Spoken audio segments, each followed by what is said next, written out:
Nay Flora, si Luna po. Bagong kasambahay natin dito sa bahay. Wika ni Laura sa matanda nilang kasambahay. Matagal na itong naninilbihan sa bahay nila. Kitang-kita niyang pagkunot ng noo ng matanda. Kalituhan ang nasa mukha nito nang lumapit sa kanya. Ano ka mo, Iha? Hindi ko ata masyadong narinig yung sinabi mo. Palihim na lamang siyang napabuntong hininga bago inulit ang sinabi. Nang sa wakas ay magkaintindihan sila, ay ito naman ang nagtanong. Abay, bakit naman kayo kumuha ng bagong kasambahay? Narito pa naman ako at buhay na buhay pa. Natatawang sabi nito. Hinitian niya ang matanda. Para naman po may katuwang ka na. Nay, mula ngayon, dito na siya maninilbihan sa bahay. Kaya gusto ko po na ituro niyo sa kanya ang lahat ng dapat niyang matutunan. Biling niya. Tumango naman ang matanda at sinenyas si Luna na sumama sa kusina. Pinanood niya ang dalawa na nag-uusap mula sa may di kalayuan. Napapitlag siya nang marinig ang tinig ng kanyang asawa. Mahal, nakapag-desisyon ka na ba ng gagawin mo kay Nanay Flora? Paalisin mo na ba siya ngayong nakahanap ka na ng maayos at mas batang kasambahay? Usisa nito.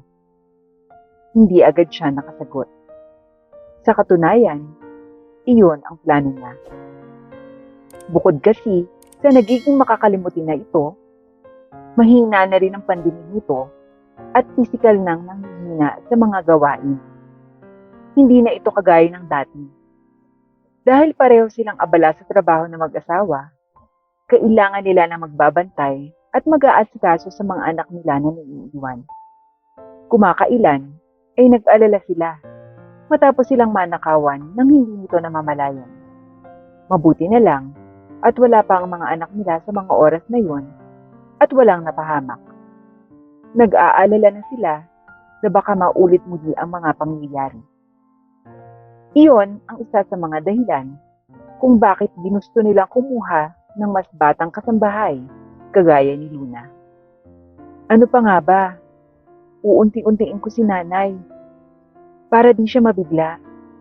Ipapasundo natin siya sa kamag-anak niya at sasagutin natin ang lahat ng pamasahe na kakailanganin.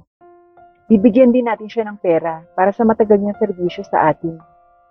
Gusto ko, pag alis ni nanay dito, komportable pa rin ang magiging buhay niya. Aniya sa asawa. Sa totoo lang, ay may kurot sa kanyang puso ang naging desisyon niyang ito. Mula pa kasi noong bata siya, ay kilala niya na si Nanay Flora. Orihinal na kasambahay kasi ito ng kanyang lola na ipinasa sa kanyang ina, na ipinasa sa kanya noong mag-asawa siya at bumukod. Sa makatuwid, 3 henerasyon na ng angka ng pinagsilbahan nito. Kaya kung tutuusin, ay parte na talaga ito ng pamilya. Nabanggit mo na rin naman, hindi ba't ipinahanap mo pa sa akin ng pamilya ni nanay para sunduin siya pa uwi? Sinubukan ko hanapin, pero sabi nila, matagal na raw wala doon ang pamilya niya. Matagal na panahon na raw nakalipas at wala nang nakakakilala sa angka nila. Kwento ng asawa niya.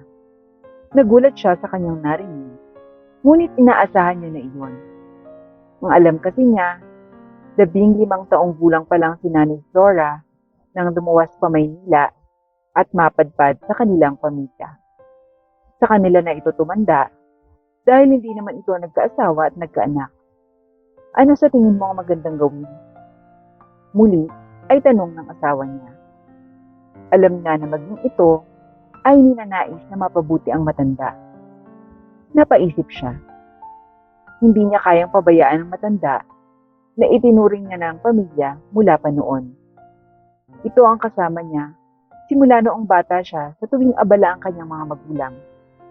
Ito rin ang tagapag-alaga niya sa tuwing may sakit siya at kasama niya sa halos lahat ng mahalagang araw ng kanyang buhay. Napakarami na nitong ginawa para sa kanya. Kaya oras na para bumawi naman siya dito. Bumaling siya sa asawa. Gusto kong ipagpatuloy natin ang paghahanap sa pamilya ni nanay. Sa tingin mo ba, posible yun? Aniya rito. Matatagalan, Pero huwag kang mag-alala, gagawin ko ang lahat.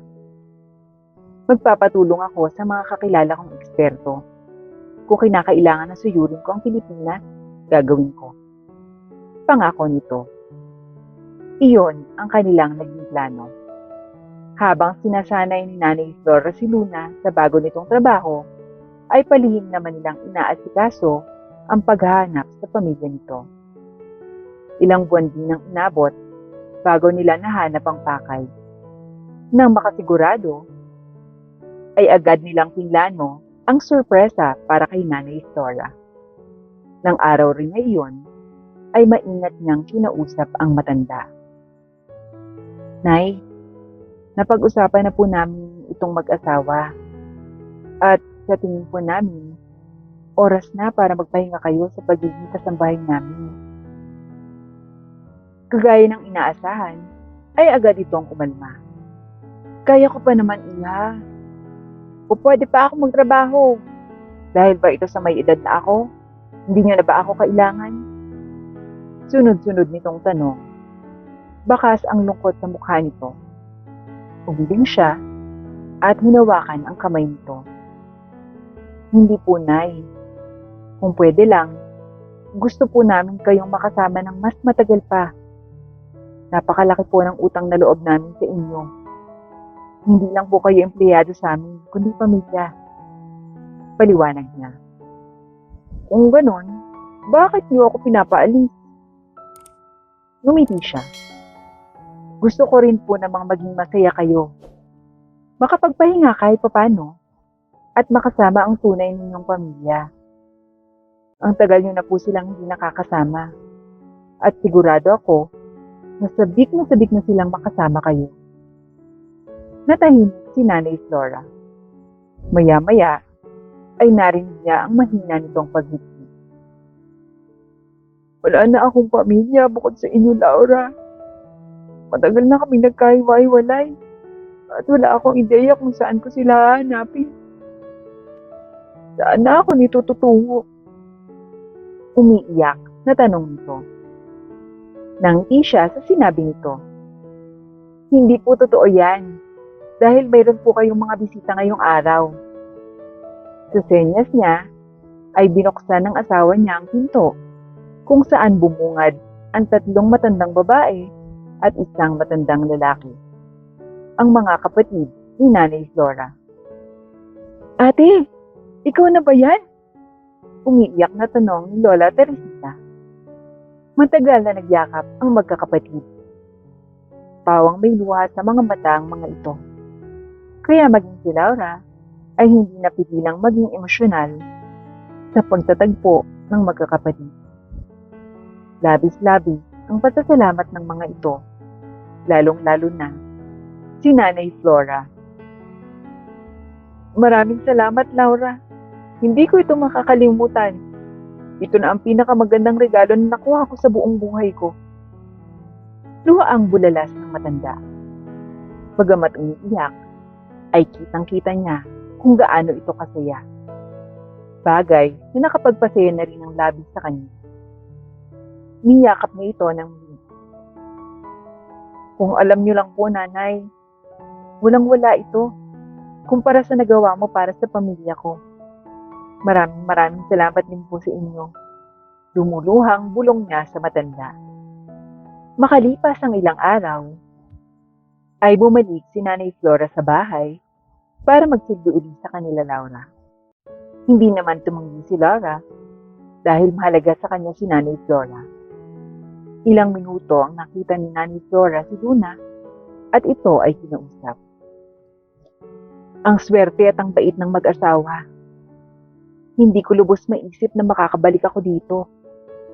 At ito pa talagang tinulungan nila akong mahanap ang aking pamilya. Wika ni Flora kay Luna. Grabe nga po, super bait po talaga nila.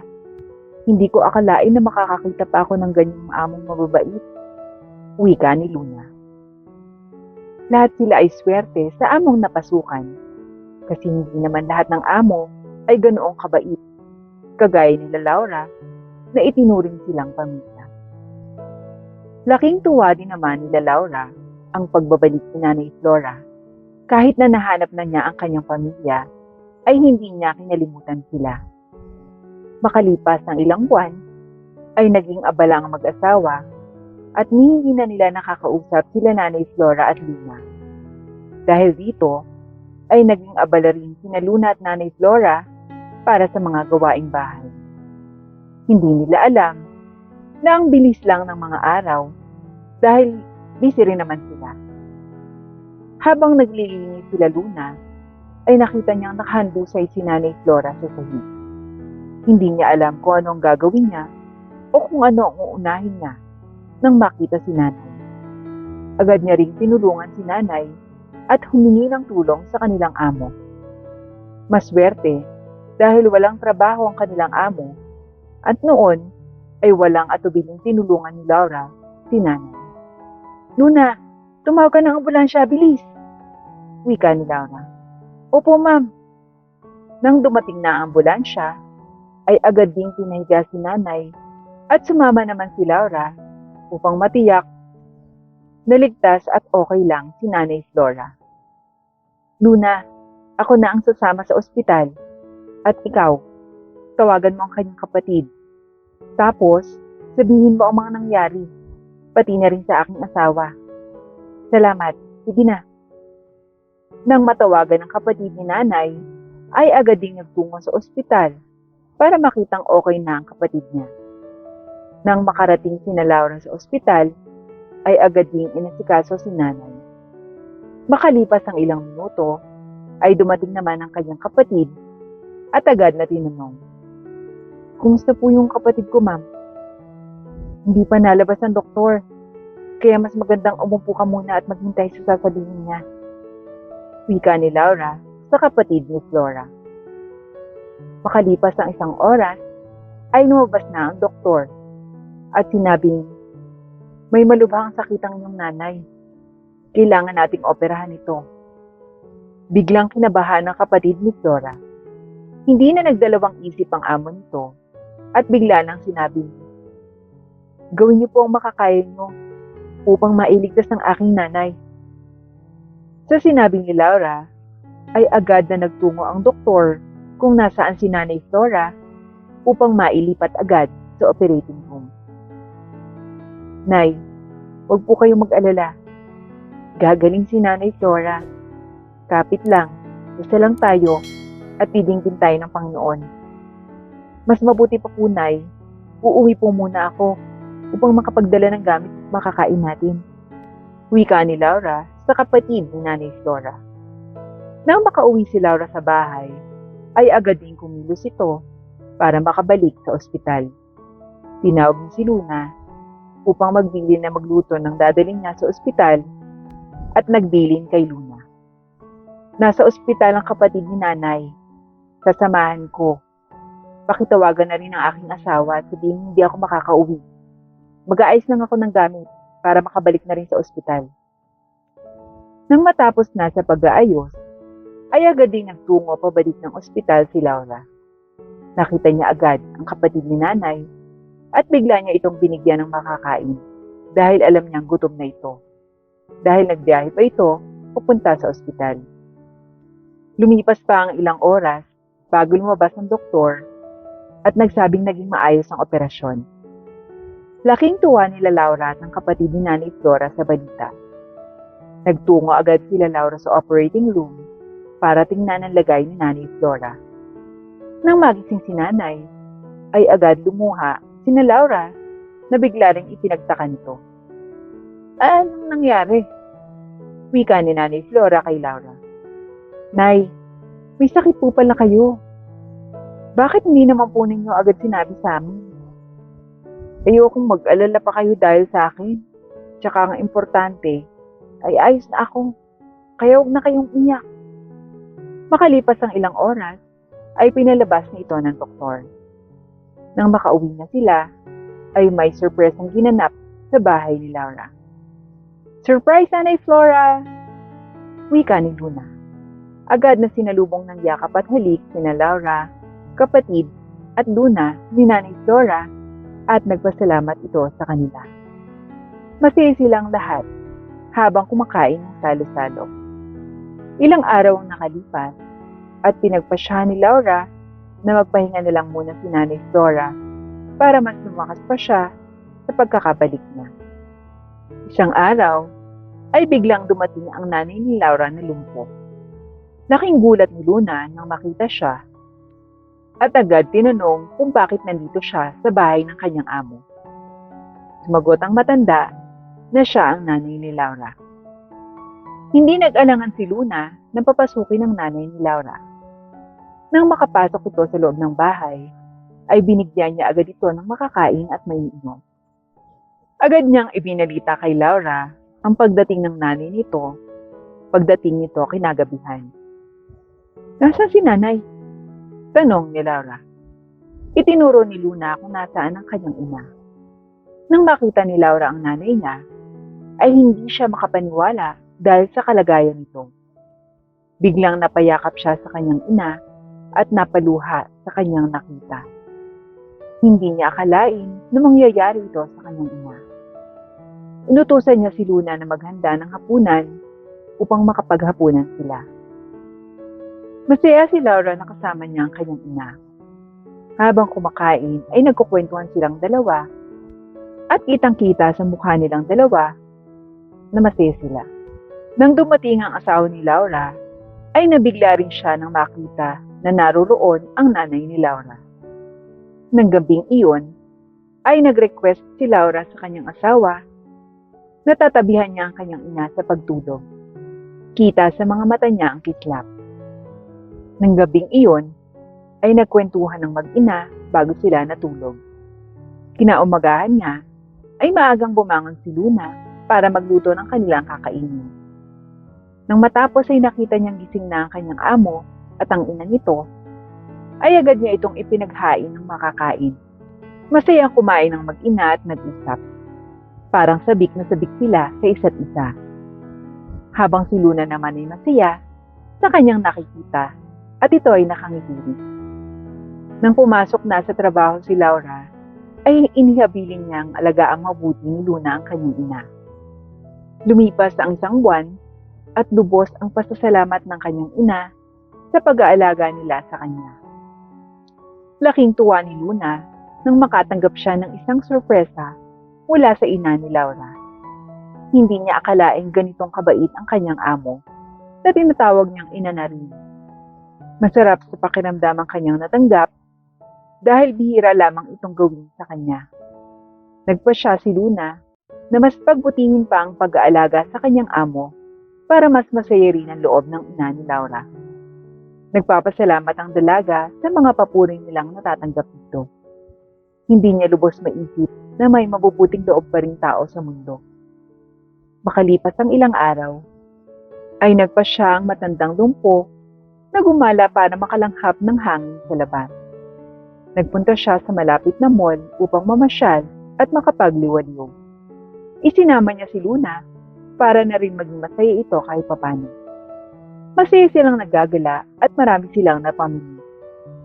Pagdating sa bahay ay nagpahinga na silang lahat, habang si Luna ay naglinis at nag-ayos pa ng mga gawain sa bahay. Pagkatapos iyon, ay nagpahinga na rin siya at abot tenga ang kanyang ngiti. Hindi maalis sa isip niya ang mga nangyayari sa araw-araw na nandito siya sa bahay ni Laura. Kinaumagahan ay nakangiti siya habang nag-aayos ng pagkain sa mesa. Nang dumating sila, ay kumain at inaya nilang sumabay kumain para mas masaya pa ang maraming kasambahay. Kwentuhan sila ng kwentuhan hanggang matapos sila ay masaya pa rin. Hindi niya mabura ang mga alaalang iyon na naging memorya na sa kanya. Pinagbasdan niya ang bahay at ngumiti siya ng pagkalaki-laki.